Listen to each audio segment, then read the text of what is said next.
John Steele, tell me your company name. KSM Electronics. And how long have you been aware of the TMA? Just recently. Really?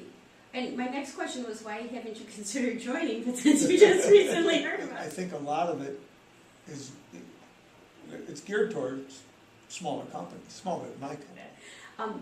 What is your perception of who the TMA is geared for? Well, in reviewing some of the material that I have, it seems as though it is geared towards the sheet metal fabrication industry and the tool making manufacturing. How long have you been aware of TMA? You know, you don't have to be specific. But Yeah, about 6 years. And why before now have you never considered joining the TMA? I always had the perception it was only really for training, interns, and more for job shops, so we never looked into it. Why do you think that the TMA provides value to SIEBR and not to ErgoSeal? They have more of a, like again, they're a job shop, so they may have some different needs. Where ErgoSeal, we have an engineered product that we sell to OEMs, so I don't know where they would fit in, even though we're in manufacturing. What do you think the value propositions are? Yeah, Kent actually went over this, so sorry Kent, if I can't repeat them. I don't remember them. I think one was education. I know one was like the human resources, I believe, which is something that I'm interested. And also the education, I said, I don't remember the other three. There's multiple benefits, the HR, there's insurance. Oh yeah, we're using that.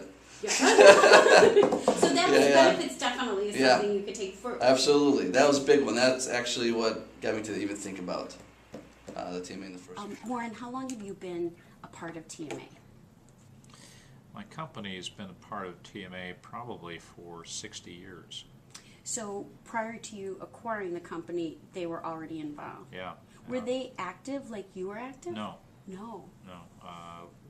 The company, like many of the TMA members, often are So passive. what was the facilitator to you that drove you to want to become more engaged? Like many people, we're not necessarily wanting to become more engaged. We just don't know when to say no, or how to say no. And we are invited Many to participate. people in your position do say no. What was it that you thought that you could be of value or contribute to that made you say yes? I would say two things. First of all, your premise maybe isn't correct. There's a lot of people who are not asked personally to participate. You know, if you've got, let's say, 1,000 members, you know, you don't reach out and touch each one and give them a specific invitation. Or if you send them an email or a hard copy of something, they can just ignore that and be busy doing other things. It is often the pick up the phone or face-to-face, I want you to be participating in that.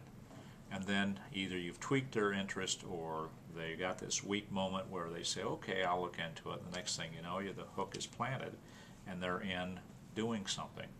And then once they're in doing something, they start to get an investment. If you had to describe the TMA to somebody else, if you had to kind of give the TMA elevator pitch, how would you describe it? It's an opportunity to network with your colleagues that are in your industry. We can be business colleagues, but your issues aren't my issues. Well, with TMA, there are segments of TMA members that do what you do. They're not necessarily competitors, but there's a lot that you can learn from them, you can share with them, and it makes all the difference in the world.